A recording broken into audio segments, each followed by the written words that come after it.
L'utilizzo dei fondi europei ed il mancato utilizzo in Sicilia sono stati gli argomenti principali dei deputati grillini a Bruxelles nei giorni scorsi ed infatti l'eurodeputato del Movimento 5 Stelle Corrao e il deputato regionale Sunseri hanno incontrato Pasquale D'Alessandro, responsabile per l'Italia presso la Direzione Generale Reggio della Commissione Europea. L'obiettivo è fare una sorta di radiografia sulla spesa e sulla certificazione dei fondi europei a disposizione della Sicilia. Da una parte il presente con l'attuazione del PO FESR 2014-2020 e dall'altra il futuro incerto sulla programmazione degli obiettivi per il periodo 2021-2027.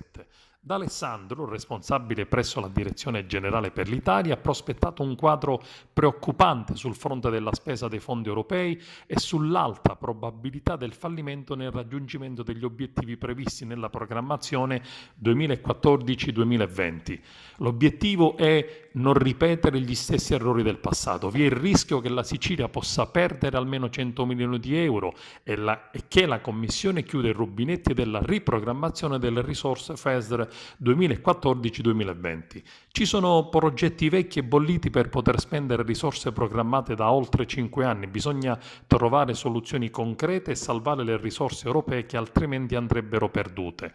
Ci sono nodi delicatissimi come la disponibilità di risorse per la progettualità, la viabilità secondaria, i porti e l'agenda urbana che necessitano di una attenzione prioritaria in questo momento. È di questo che abbiamo ragionato nell'incontro con il dirigente europeo D'Alessandro, con il quale abbiamo condiviso strategie precise per chiudere nel migliore dei modi l'attuale programmazione 2014 e 2020 e iniziare in modo serio la prossima del 2021-2027 senza commettere gli stessi gravi errori del passato, hanno dichiarato i deputati del Movimento 5 Stelle Corrao e Sunseri.